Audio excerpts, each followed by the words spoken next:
뉴스에서 연말정산 이야기가 나오기 시작하면 괜히 마음이 분주해진다. 이번에는 얼마나 돌려받을까? 작년보다 조금 더 나올까?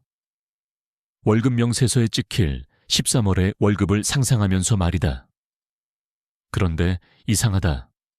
분명 성실하게 일했고 세금도 매달 꼬박꼬박 냈는데 어떤 사람은 환급을 받고 어떤 사람은 오히려 세금을 더 낸다. 똑같이 월급 받는 근로자인데 결과는 완전히 갈린다. 많은 사람은 이렇게 생각한다. 연말정산은 그냥 국세청이 계산해 주는 거고 큰 차이는 없겠지. 바로 이 순간 이미 구조에서 밀리기 시작한다. 연말정산을 보너스처럼 생각하는 순간 판단 기준이 완전히 틀어진다. 돌려받는 돈이 많으면 잘한 것 같고 적으면 운이 없었다고 넘긴다. 하지만 현실은 다르다. 연말정산은 보너스가 아니다. 이미 낸 세금을 다시 정산하는 과정일 뿐이다. 문제는 여기서 끝나지 않는다. 이 과정은 자동이 아니고 친절하지도 않다. 구조를 정확히 이해한 사람에게만 유리하게 작동한다. 대부분의 근로자는 작년이랑 비슷하겠지라는 생각으로 클릭 몇 번 하고 넘어간다. 마치 지도도 안 보고 지뢰밭을 건너는 것처럼 말이다. 주류적인 상식은 맞다. 연말정산은 공제만 잘 챙기면 된다. 그런데 반대로 중요한 사실이 하나 있다. 연말정산은 받을 수 있는 공제를 찾는 게임이 아니라 하면 안 되는 선택을 피하는 게임이다. 이건 오직 그럴듯한 숫자에 속지 않을 때만 성립한다. 이게 왜 중요할까? 국세청은 매년 하반기에 과다공제를 점검한다. 지금 당장은 환급받았다고 안심하지만 나중에 구조적으로 잘못된 선택이 드러나면 가산세까지 얹어서 다시 토해낸다. 이건 운의 문제가 아니다. 구조의 문제다. 생각해보자. 연말정산은 전쟁터다. 모두 같은 출발선에 서 있지만 누군가는 방패를 들고 있고 누군가는 맨몸이다. 방패는 지식이 아니라 구조 이해다. 부양가족, 월세, 대출, 의료비 전부 쉬워 보인다. 하지만 이 중 하나라도 조건을 착각하면 공제는 바로 함정이 된다. 연말정산에서 가장 위험한 순간은 다들 이렇게 하니까 라는 생각을 할 때다. 이 말은 시스템 앞에서는 아무 보호도 해주지 않는다. 이 영상은 그 애매한 선택들을 하나씩 지워버리기 위해 존재한다. 더 많이 돌려받는 법을 알려주려는 게 아니다. 나중에 세금 폭탄을 맞지 않는 쪽으로 당신을 이동시키는 게 목적이다. 이건 당신의 선택이 틀렸다는 비난이 아니다. 대부분이 그렇게 하고 있기 때문이다. 하지만 이 구조는 오직 하나의 방향으로만 작동한다. 이해한 사람 쪽으로. 지금 여기서 끝내자. 구분 못하면 매년 같은 불안을 반복하게 된다. 시스템이 요금을 청구하기 전에 시스템을 이해하는 쪽으로 이동해야 한다. 이 채널을 구독하고 지금 당신이 연말정산에서 가장 불안한 항목이 뭔지 댓글로 남겨라. 어디에 서 있는지 알아야 전장을 벗어날 수 있다. 연말정산에서 가장 많은 사람이 빠지는 함정은 의외로 단순하다. 부양가족 공제다. 작년에 됐으니까 올해도 된다고 생각한다. 부모님, 배우자, 자녀. 이름은 그대로고 가족관계도 그대로다. 그래서 클릭한다. 아무 의심 없이. 이 선택이 왜 위험할까? 주류적인 상식부터 보자. 부양가족 공제는 세금을 줄이는 가장 기본적인 장치다. 가족을 부양하면 세금 부담을 덜어주는 건 당연해 보인다. 여기까지는 맞다. 그런데 이 공제는 관계가 아니라 소득 상태로 작동한다.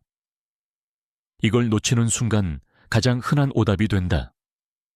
많은 사람은 부양가족을 사람으로 본다. 하지만 세법은 부양가족을 숫자로 본다. 소득금액 100만 원, 근로소득만 있다면 총급여 500만 원. 이 선을 넘는 순간 그 사람은 더 이상 부양가족이 아니다.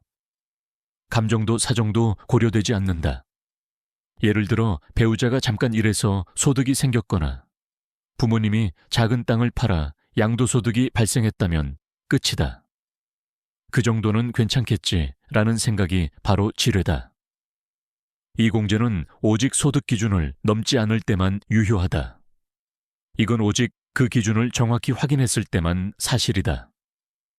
여기서 더 치명적인 부분이 나온다. 기본 공제가 깨지면 거기서 끝이 아니다. 경로우대, 장애인, 추가 공제도 전부 같이 무너진다. 신용카드 사용액, 보험료, 교육비, 기부금까지 줄줄이 탈락한다. 하나의 톱니가 어긋나면 기어 전체가 헛돈다. 사람들은 조금만 넘었을 뿐인데 라고 말하지만 시스템은 그렇게 작동하지 않는다. 부양가족 공제는 선택형 보너스가 아니라 조건부 생존 장치다. 중복 공제도 마찬가지다. 형제자매가 많을수록 자주 발생한다.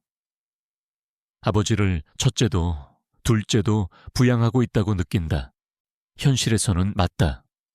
하지만 세법에서는 오직 한 명만 인정된다. 두 명이 동시에 공제받는 순간 둘 다 위험해진다. 이건 협의의 문제가 아니라 구조의 문제다. 한 명만 살아남도록 설계돼 있다. 이쯤 되면 감이 온다. 부양가족 공제는 가족을 등록하는 칸이 아니다. 매년 새로 심사받는 자격시험에 가깝다. 작년의 정답은 올해의 오답이 된다. 많은 사람이 이 선택을 반복하는 이유는 단 하나다. 너무 익숙해서 의심하지 않기 때문이다. 하지만 연말정산에서 가장 비싼 선택은 늘 가장 익숙한 선택이다. 이 구간에서 첫 번째 오답을 지우지 못하면 뒤에 나오는 모든 공제는 의미가 없어진다. 월세액 세액 공제는 이름부터 착하다. 집이 없어서 월세를 내는 사람에게 세금을 깎아준다. 이보다 더 합리적으로 들리는 제도가 있을까? 그래서 많은 사람이 이렇게 생각한다. 나는 월세를 냈다. 계좌이체 내역도 있다. 당연히 공제받겠지. 여기까지가 모두가 믿는 상식이다. 하지만 이 공제는 낸 돈을 기준으로 작동하지 않는다. 구조는 훨씬 까다롭다. 월세 공제는 생활비 보상이 아니라 조건을 통과한 사람에게만 열리는 통제 장치다. 먼저 무주택 세대라는 조건, 12월 30일 일 기준이다. 이 날짜 하나가 모든 걸 결정한다. 연중 대부분을 무주택으로 살았어도 연말에 주택이 하나라도 있으면 끝이다. 거의 무주택이었는데라는 말은 여기서 아무 의미가 없다. 세법은 시간을 보지 않는다. 스냅샷만 본다. 이 공제는 오직 연말 기준에 걸리지 않을 때만 유효하다.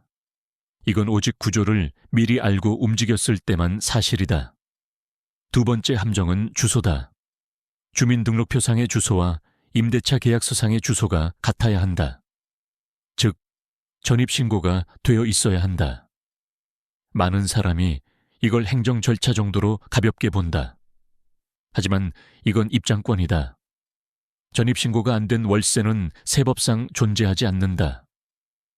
실제로 살았는지 매달 돈을 냈는지는 중요하지 않다. 지도에 표시되지 않은 길은 시스템 안에서는 길이 아니다. 세 번째는 실거주 요건이다. 이 지점에서 가장 많은 착각이 발생한다. 자녀를 위해 얻어준 오피스텔, 지방 근무 때문에 비워둔 집. 돈은 나가고 있지만 본인이 살지 않으면 공제는 불가능하다. 월세 공제는 가계 지출을 보상하는 제도가 아니다. 근로자 본인의 거주 비용만 인정하는 장치다. 이 차이를 모르면 성실함은 오히려 리스크가 된다. 여기서 중요한 역설이 하나 있다. 월세를 꼬박꼬박 내는 사람이 공제를 못 받는 경우가 허다하고 구조를 정확히 맞춘 사람만 혜택을 가져간다. 이 제도는 선의를 보상하지 않는다. 조건을 통과한 행동만 보상한다. 마치 전쟁터에서 용기가 아니라 위치가 생존을 결정하는 것과 같다. 결국 월세 공제는 냈느냐의 문제가 아니라 어디에 서 있느냐의 문제다. 무주택, 주소 일치, 실거주. 이 세 개의 톱니가 동시에 맞물릴 때만 기어가 돌아간다. 하나라도 어긋나면 월세는 그냥 생활비로 증발한다. 이 구간에서 숫자를 믿고 구조를 보지 않으면 가장 성실한 사람이 가장 많이 놓친다. 월세액 세액공제는 이름부터 착하다. 집이 없어서 월세를 내는 사람에게 세금을 깎아준다. 이보다 더 합리적으로 들리는 제도가 있을까? 그래서 많은 사람이 이렇게 생각한다. 나는 월세를 냈다. 계좌이체 내역도 있다. 당연히 공제받겠지. 여기까지가 모두가 믿는 상식이다. 하지만 이 공제는 낸 돈을 기준으로 작동하지 않는다. 구조는 훨씬 까다롭다. 월세 공제는 생활비 보상이 아니라 조건을 통과한 사람에게만 열리는 통제 장치다. 먼저 무주택 세대라는 조건, 12월 30일 일 기준이다. 이 날짜 하나가 모든 걸 결정한다. 연중 대부분을 무주택으로 살았어도 연말에 주택이 하나라도 있으면 끝이다. 거의 무주택이었는데라는 말은 여기서 아무 의미가 없다. 세법은 시간을 보지 않는다. 스냅샷만 본다. 이 공제는 오직 연말 기준에 걸리지 않을 때만 유효하다. 이건 오직 구조를 미리 알고 움직였을 때만 사실이다. 두 번째 함정은 주소다. 주민등록표상의 주소와 임대차 계약서상의 주소가 같아야 한다. 즉, 전입신고가 되어 있어야 한다. 많은 사람이 이걸 행정 절차 정도로 가볍게 본다. 하지만 이건 입장권이다. 전입신고가 안 된 월세는 세법상 존재하지 않는다. 실제로 살았는지 매달 돈을 냈는지는 중요하지 않다. 지도에 표시되지 않은 길은 시스템 안에서는 길이 아니다. 세 번째는 실거주 요건이다. 이 지점에서 가장 많은 착각이 발생한다. 자녀를 위해 얻어준 오피스텔, 지방 근무 때문에 비워둔 집. 돈은 나가고 있지만 본인이 살지 않으면 공제는 불가능하다. 월세 공제는 가계 지출을 보상하는 제도가 아니다. 근로자 본인의 거주 비용만 인정하는 장치다. 이 차이를 모르면 성실함은 오히려 리스크가 된다. 여기서 중요한 역설이 하나 있다. 월세를 꼬박꼬박 내는 사람이 공제를 못 받는 경우가 허다하고 구조를 정확히 맞춘 사람만 혜택을 가져간다. 이 제도는 선의를 보상하지 않는다. 조건을 통과한 행동만 보상한다.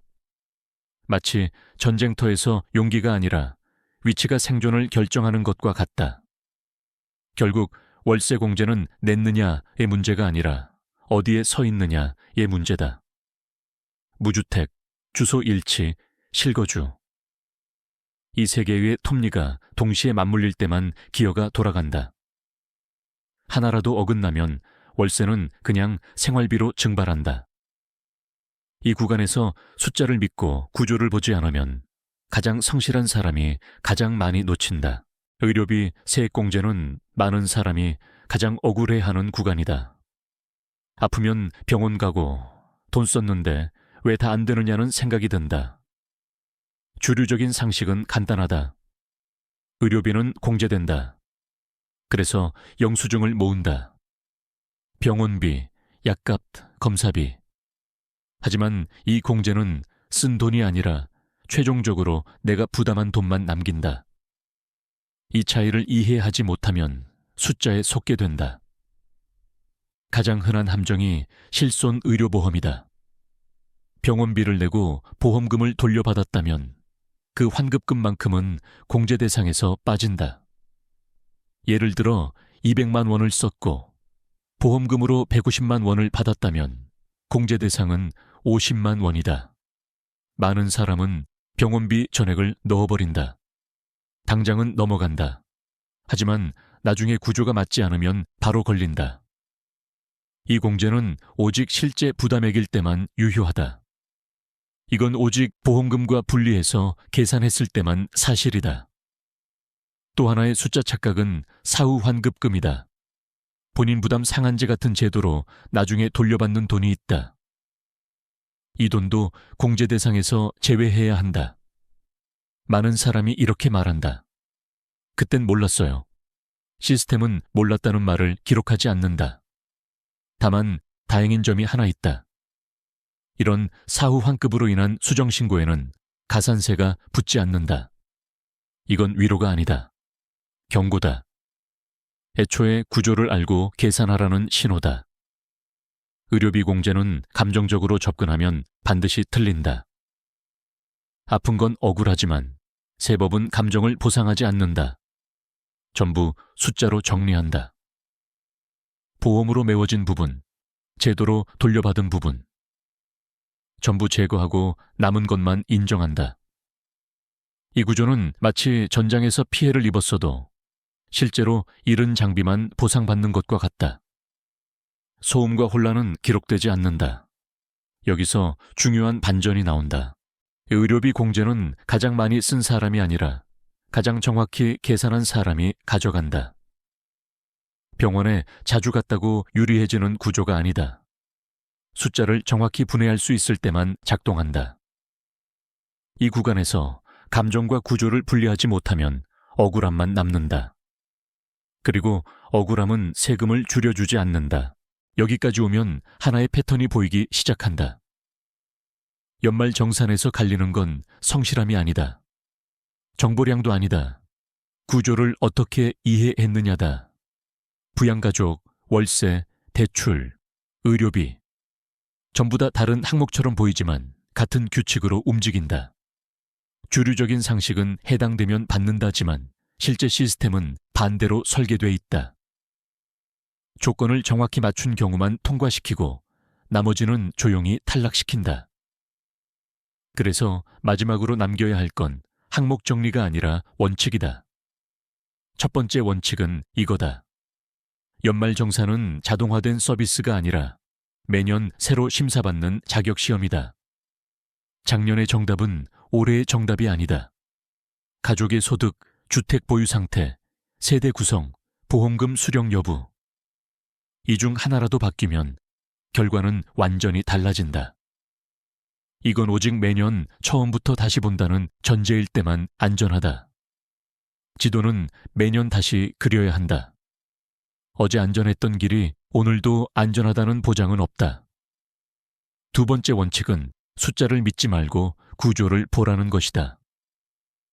월세를 냈다는 사실, 병원비를 썼다는 사실, 이자를 냈다는 사실. 이건 출발점일 뿐이다. 실제로 시스템이 보는 건 누가, 언제, 어떤 조건에서라는 맥락이다. 숫자는 눈에 보이지만 구조는 잘 보이지 않는다. 그래서 더 위험하다. 이건 오직 조건 문장을 끝까지 읽었을 때만 통과할 수 있다. 세 번째 원칙은 연말 정산을 더 받는 게임으로 생각하지 말라는 것이다. 이건 덜 틀리는 게임이다. 큰 환급을 기대할수록 구조를 무시할 확률이 높아진다. 반대로 이건 안 되는 구간인가를 먼저 지우기 시작하면 실수가 급격히 줄어든다. 함정을 피하는 사람이 결국 이긴다. 눈덩이를 굴리는 게 아니라 지뢰를 피해서 걷는 전장이다. 이제 불안이 조금 내려갔을 거다. 모든 항목을 완벽히 외울 필요는 없다. 매년 최적화를 할 필요도 없다. 다만 한쪽만 기억하면 된다. 구조는 항상 조건부로 움직인다는 것. 그리고 시스템은 선의를 보상하지 않는다는 것. 이 원칙 위에 서 있으면 연말정산 시즌이 와도 더 이상 잠을 설칠 이유가 없다. 이제부터는 숫자를 쫓지 않아도 된다. 구조 위에 서 있기만 하면 된다.